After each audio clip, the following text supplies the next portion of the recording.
morning, everyone. I couldn't tell who was playing the piano, but I know that was Kelly singing, so that was a nice, cheerful introduction to our service. So thank you out there, Kelly, wherever you are. And I'm coming to you live from Scottsdale today. I'm house sitting for a friend, and of course there are dogs here, so with apologies if you see or hear them at some point.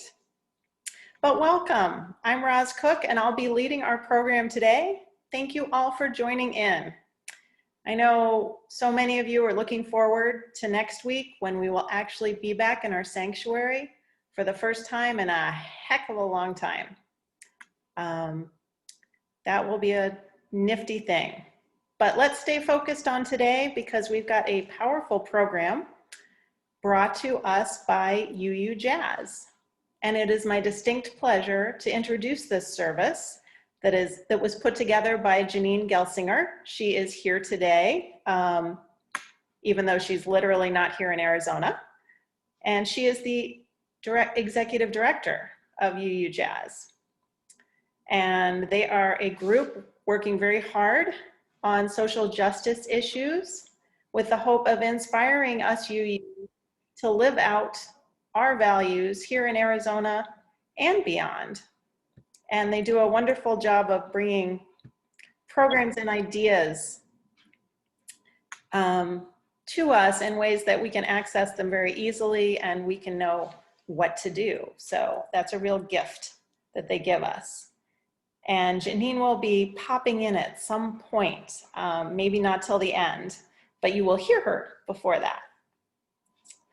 So again, welcome. And with that said, here are the opening words.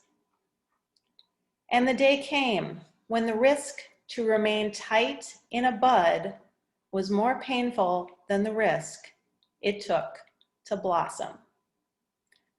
That was a quote by Anais Nin. So I have an announcement or two this morning, and I sort of already said it, but next week is our congregational meeting, and it will be held in the sanctuary right after the service at 11:30 a.m. We are not sure yet if it will be Zoomed also. That's going to sort of be a challenge, and we are looking for any volunteers who might be willing to help with that. So don't be shy about offering your hand if you're just a teeny bit techie.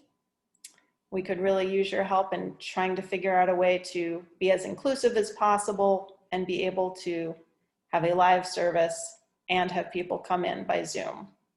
We've never done that before, so of course that might be a little bit of a challenge, but I'm guessing we're up for it because we've done all this so well so far. All right, and we always begin our service with the lighting of the chalice. I had asked Tom to do it because he's easy, he's right there, and today he's not right there, so I will do it myself. And if Paul, if you would kindly cue yourself up.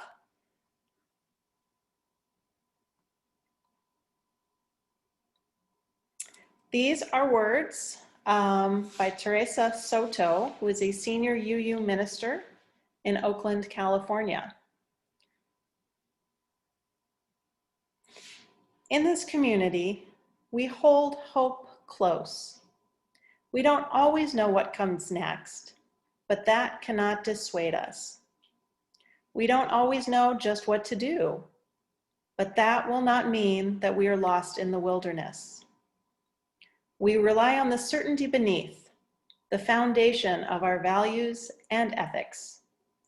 We are the people who return to love like a North Star and to the truth that we are greater together than we are alone. Our hope does not live in some glimmer of an indistinct future. Rather, we know the way to the world of which we dream, and by covenant and the movement forward of one right action and the next, we know that one day we will arrive at home.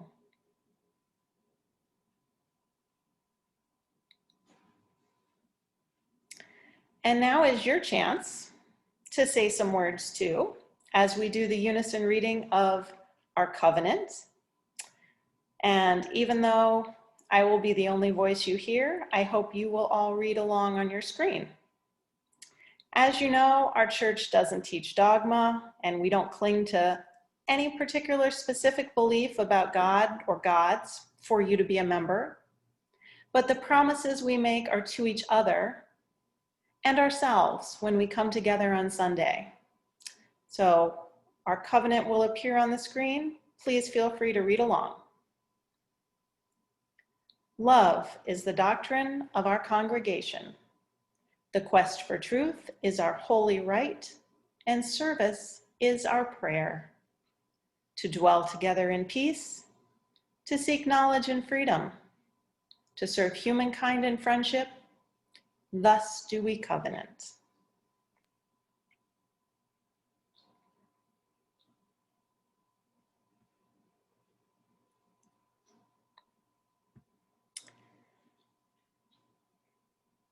And for the offertory this week, we have something a little unique and special. We are asking you to consider making your donation today directly to UUJAZ because they are a group we work with well, and they are doing amazing social justice work here in Arizona. And the super cool thing is your dollars will be matched by one of their generous donors. So if you give a $25 donation, UUJAZ will get 50. If you make a $50 donation, UUJAZ will get 100. It's almost like magic. The money goes specifically to help support the Undocumented Workers Relief Fund. So if you think about all the Americans who got COVID relief checks when they really needed them, it's safe to say that none of the undocumented workers were included on that list. They did not get any help. Yet, of course, their needs are great and just as important as anyone else's. So on behalf of the wonderful work that UUJAZ does, you will hear directly from them in a few minutes as part of the presentation. And right now I'm going to ask Janine if she can kindly put the address or other information about their website where you can make donations or send checks in the chat field. And thank you in advance for your generosity, whether you're giving to the church or UUJAZ or both.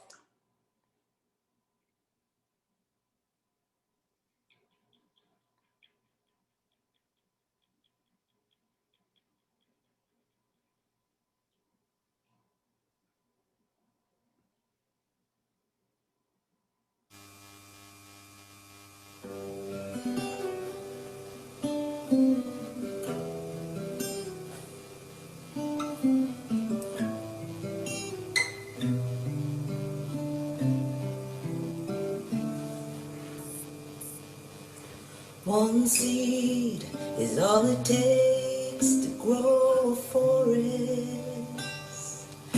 One candle can light a dark room. One voice is enough, speaking words of love. Each moment becomes what we choose. Do you want a new world? A world that works for everyone? Open your heart and let it be. We can become the new world. Mother Earth beneath the sky. She's waiting for you and for me.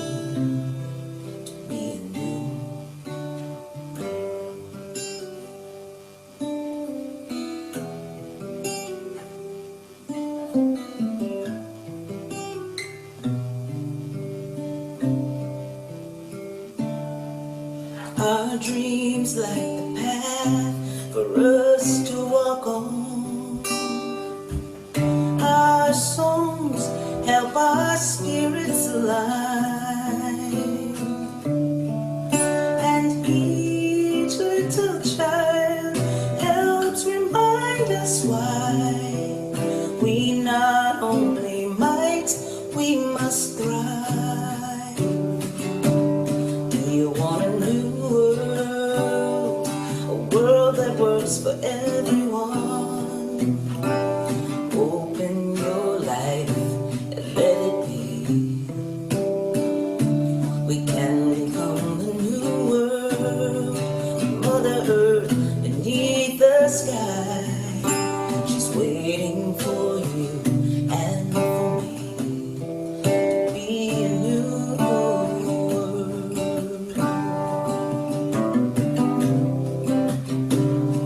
With just this thought, it has begun. And don't you wanna see a new world in Mother Earth beneath the great sky, counting on you and me to be a new world, to be the new world.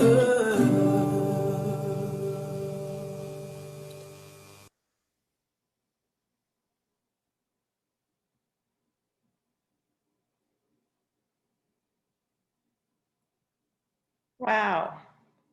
Well, I want to say an extra special thank you to Paul. He worked very hard in the last 24 hours to make sure that musical piece got included. And that was so beautiful and so powerful that I'm very grateful that we got to hear it. So thank you, Janine, for making sure it got created. And thank you, Paul, for making sure it got included.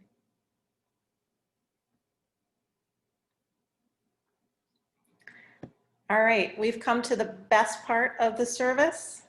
Today's presentation is all about dreams. It's a service that was created by UUJAZ for all of the Arizona congregations. And Janine sort of stopped people and asked them the question, what will the future look like after we emerge from COVID? And how can it be better for everyone? So she will be the first speaker you hear, I think, and then she will be followed by 3 different voices, and you'll hear 3 different stories about the real dreamers, the DACA folks, the kids that were brought here when they were too young to know anything about a border, and they have grown up here, and they now have some protections under DACA, but not as many as they should.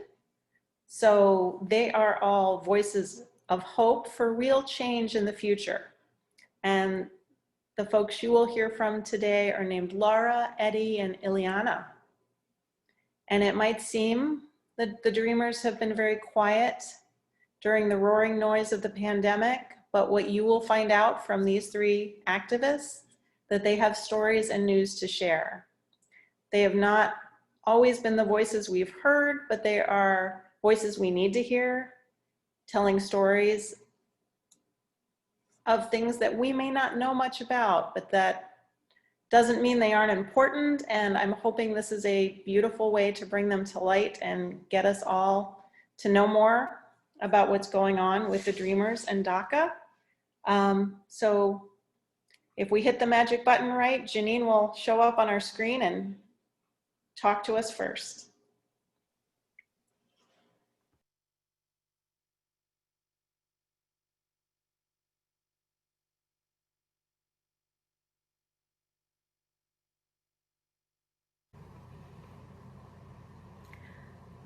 Spring is my favorite season. I love the flowers blooming. I love when the temperature starts to get warm, but not too hot. And to be honest with you, even when it does get hot, I will take sunny days over cold ones any day. Growing up as a Phoenician, spring started for me in March. March is the month of spring break. March is my birthday month. And so March was typically my favorite month of the year, except for March of 2020. That was a little bit different. that just means that this spring is even more special, right? This spring is even more exciting, and I bet you can guess why. Friends, we've all been through a long COVID winter. And this spring brings with it the promise of change. Just as the flowers have been popping up all over, so have vaccination centers. I've been fully vaccinated for a while, and things have been changing because of that. I know it has for you too. And as we think about leaving our long COVID winter behind, there are so many springtime analogies from all different faith traditions. I think about our Easter story of rolling away the stone from the entrance to the tomb and emerging after those dark 3 days, wondering what kind of world we'll see. As we emerge from our long period of social distancing, what has changed? Has anything changed? When we consider the pagan tradition of Ostara or the spring equinox, of celebrating new life and rebirth, what will be born anew? In a post-COVID world, what can a rebirthed society look like? What can we make happen together? Now, some of us engage in a ritual of spring cleaning, of deciding if items in our lives still bring us joy. And what if, besides just clearing out old clothes and kitchen gadgets, we looked at our society and asked, does this still bring us joy? We know that there are many systemic inequalities here for us in the US and in Arizona. They were here before, and under COVID, they got worse. For me, I was able to keep working from home. I could mostly isolate myself and my family, and for the most part, I had what I needed. But we know that for many of us, that wasn't the case. So many essential workers couldn't leave their jobs. They lost their jobs. So many kids who didn't have a choice but to be in school. So many folks in our communities sick or dying.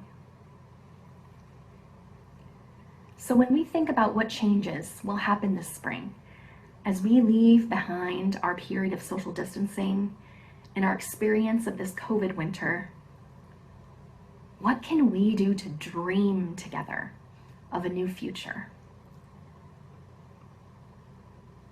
Our hymn from our friends at UU Ann Arbor asked us, change is coming. What do we need to imagine? Well, to answer that question, we have with us today 4 dreamers. First, we'll hear from Maxima Guerrero. Max is a community partner who was arrested this summer during the uprisings, protesting police violence, the killing of George Floyd and Deion Johnson here in Arizona.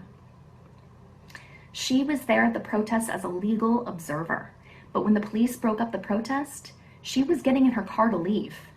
She was dragged out of the car by police and arrested, even though she had done nothing wrong. Once she was in police custody, there was imminent danger of her deportation. But the community responded. So many people called, emailed, took to social media, and gathered outside the 4th Avenue jail and demanded her release, including some of us UUs. And by the power of community, she was freed. Now, she organizes at the state legislature and through our legal system with a lawsuit against a bill that would criminalize others for exercising their right to protest. Next, you'll hear from Laura Ilardo. Laura runs Keep Phoenix Together that holds free DACA legal clinics. DACA stands for Deferred Action for Childhood Arrivals, and it's a program that allows folks who migrated as children to escape deportation.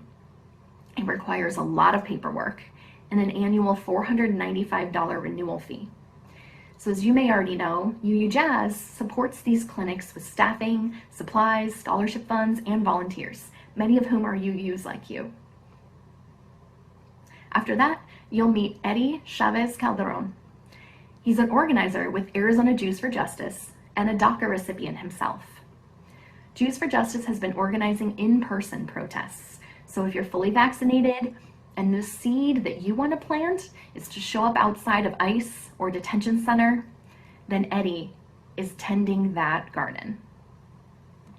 Finally, Ileana Merari will join us. Some of you may remember Ileana as someone who attended UU Phoenix when she went there with her late partner Celso several years ago. She organizes with Aliento, creating art and community and power, along with other documented and undocumented folks.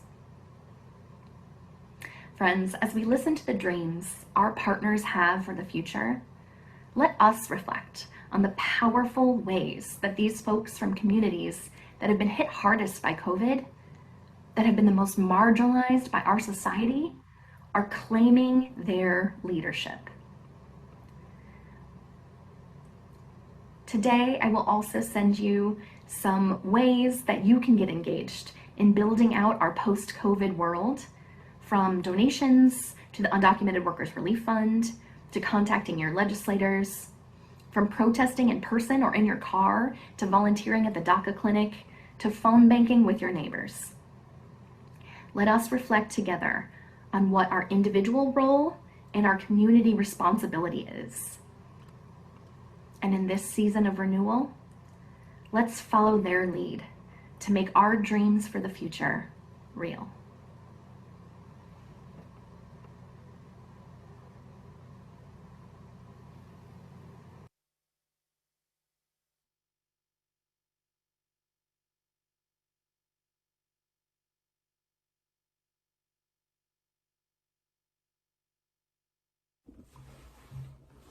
Hey everyone, thank you for having me here today. My name is Maxima Guerrero. I am a longtime community organizer here in Tohono O'odham territory, so-called Phoenix.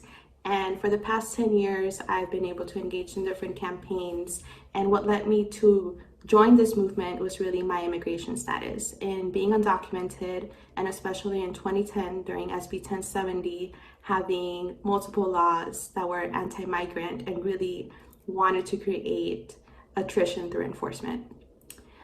Through this work, I've been able to advocate towards a pathway to citizenship, advocate towards removing police officers out of school campuses due to the overcriminalization of Black and brown youth. I worked in the special recall election of Russell Pierce and 2 campaigns to get Joe Arpaio out of office. And even though these 2 campaigns and all of this work was successful in removing these people from office, we still see their political culture engraved in the sheriff's office and at the state legislature. 2020, without a doubt, was rough for many of us. And in the midst of a global pandemic, we continue to witness the murder of Black lives. From an 8-minute and 46-second video and the murder of George Floyd, to the murder of Deon Johnson by a DPS officer here in the state of Arizona. Many of us didn't have the option to seek comfort or safety and refuge in our homes, but instead were pushed to and forced to take action and demand police accountability and solidarity with Black lives. In late May of last year, I myself experienced an overuse of police power, and due to being a DACA recipient, was at the risk of deportation.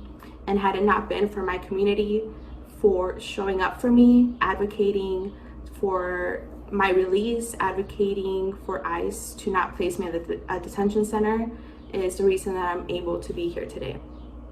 This experience allows me to realize and connect the fact that the Arizona State Legislature right now is trying to introduce bills in direct retaliation towards the uprising that happened at the end of last year. There's a lot of bills, and in particular HB 2309, which aims to criminalize protesting, and HB 2295, which aims to allow mandatory have active police officers in oversight committees. And we have seen in the local and national media, especially recently, and the use of political prosecutions that police cannot and should not be investigated themselves. In a world post-COVID and towards liberation, we are truly able to engage with each other instead of engaging with police. And we are no longer hearing stories of officer-involved shootings, mass shootings, and envisioning a community where mutual aid is common, where joy is common, and where we are truly able to help, support, and provide for each other. In a world post-COVID, it is not the systems of white supremacy and anti-Blackness that continue to be in existence, but rather it is a world where all of our basic human rights are met, and in a world where we are able to take care of each other. So I invite you today to take action, to join in this legislative fight, to fight against these systems with us, to use your privilege that a lot of us may not have, to take action, to call out these systems in your homes, to call out these systems at the state legislature, and to continue to work with us in a pathway towards liberation and justice. Thank you.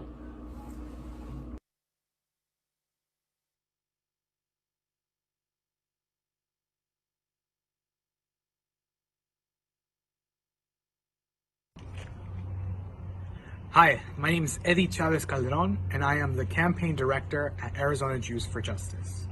Over these past years, I've had the enormous opportunity to be able to help over 40,000 asylum seekers. As numbers have slowly been decreasing, we've also seen an increase lately, and we are so proud to be able to provide logistical support for folks who need the most help right now. It's a huge honor and a huge privilege as a DACA recipient to be able to give back to my community, to be able to help those who desperately need it. Unfortunately, COVID has changed a lot of that. This is why we have adapted to wearing masks, to making sure that we are as cleanliness as possible, to making sure that everybody is as safe and healthy as possible.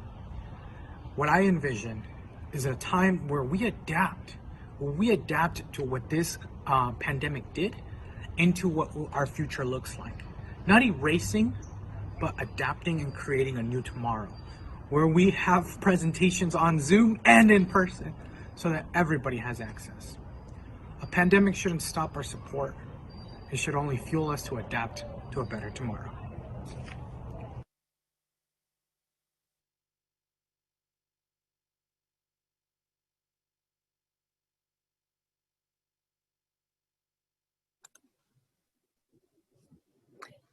Hello, my name is Laura Ilardo. I am the coordinator for the Keep Phoenix Together DACA Clinic.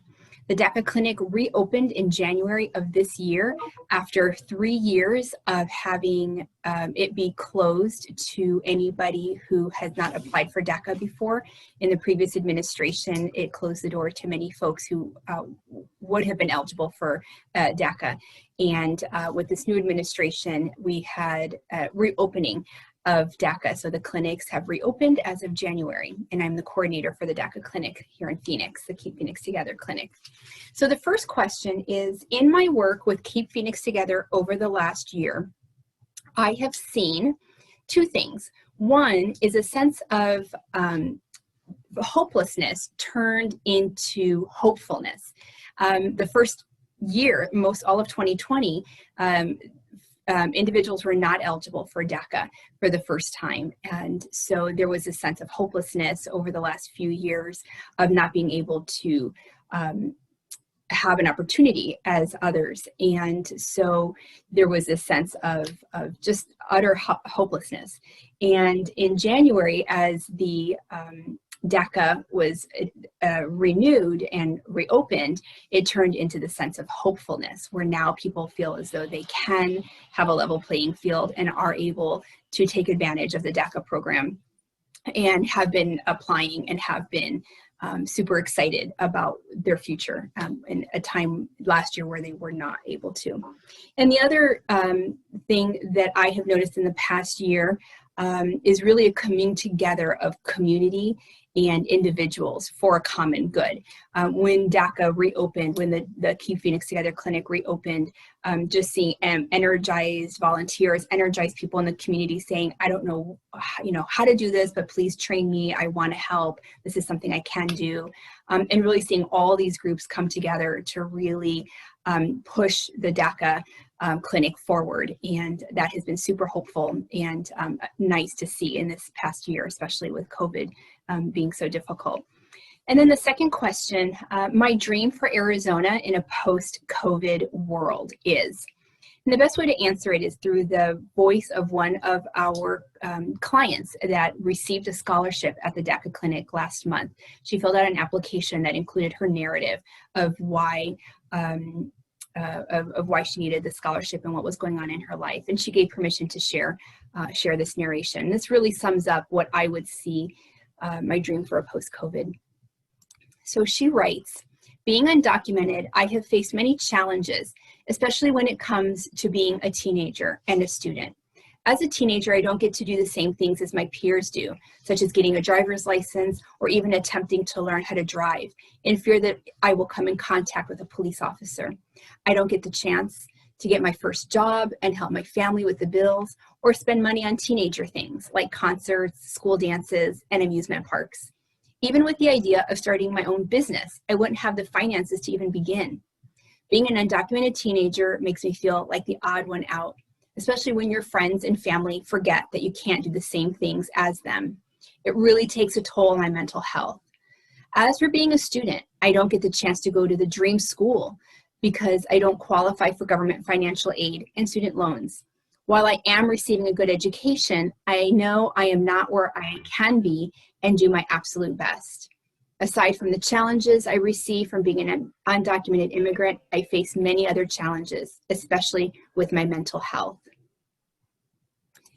So my dream for Arizona in a post-COVID world is that people like this client are able to have a level playing field and are able to do the things that their peers and their family and their community around them are able to do, and that they are seen as equals in the society and afforded the same ability and privileges that we all are.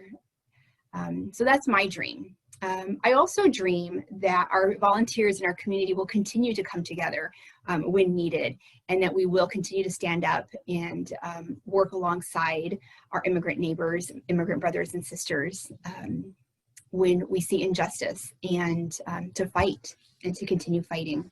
Thank you all so much. And if you'd like to volunteer, simply email me and I will send you a link with a training manual and a link on how to sign up for one of our volunteer shifts. We look forward to seeing you. Thank you.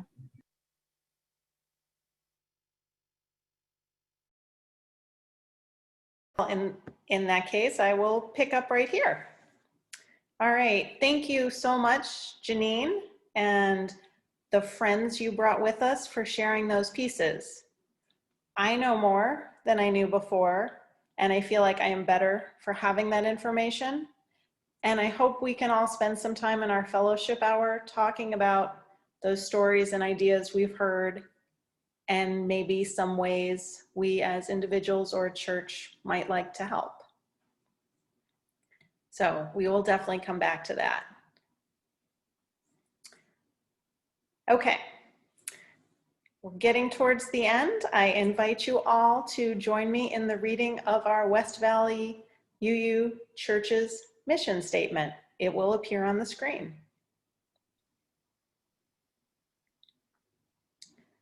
This church provides a safe place to celebrate diversity, draw inspiration for our lives, foster social and environmental justice, and compassionately support each other in our spiritual searches. All right, I have a couple of thank yous before we extinguish the chalice and hear our closing hymn. A huge thank you goes out to Janine at UUJAZ for bringing us this service today, and I think what will come with it is some knowledge and inspiration about ways we can help our neighbors and friends and complete strangers here in Arizona. The immigration issues here, living so close to the border, are huge, and they're really undignified. So I like to think that several of us, or many of us, might want to get a little bit more involved than we have been and help out. So thank you for bringing us information about how to do that. I want to give a huge shout out to our musicians, as always. You do a beautiful job, and having the music in the service just puts most of us in our happy place. So thank you for that. And this will be the last official Zoom service that we know of, and it wouldn't have been possible to be Zooming this long without all the hard work, effort, time, energy that Paul has put into bringing us these services. So I hope everyone will join me in giving what will be a silent, mostly round of applause to Paul and all his ingenuity and effort for making it possible for us to come together.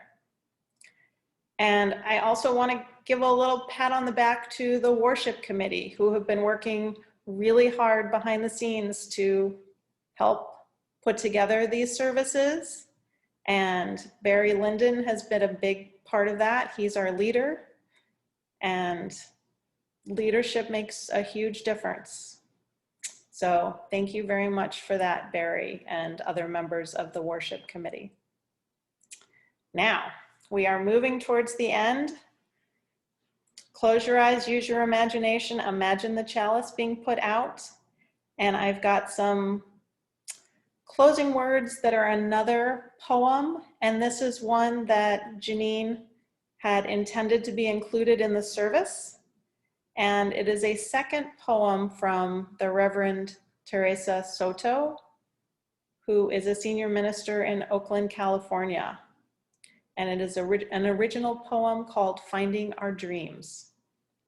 And it begins with the words of another poet, Georgia O'Keeffe. We haven't found enough dreams. We haven't dreamed enough. The world makes many demands on your time, your skin, your heart, until you are left gasping and wondering if you will ever do enough, have enough, be enough. Stop your counting, measuring, and checking. You are enough. So much more than enough, made from fragments of the galaxy. You do measure up, and to recover from the doubt pressed upon you, the antidote for doubt is dreaming. All the dreams that call to you, lime green and frosting pink dreams, the other soft and tender dreams that run blue to gray, sky indistinguishable from lulling sea. The dreams that seem impossible, listen, that's their nature. If they had already happened, then they would be realities, solid and smooth, like the round bone home of an unbroken egg. Be brave enough to name your dream, nurture it, and allow the rhythm of your breath to bring your dream to life. May it be so.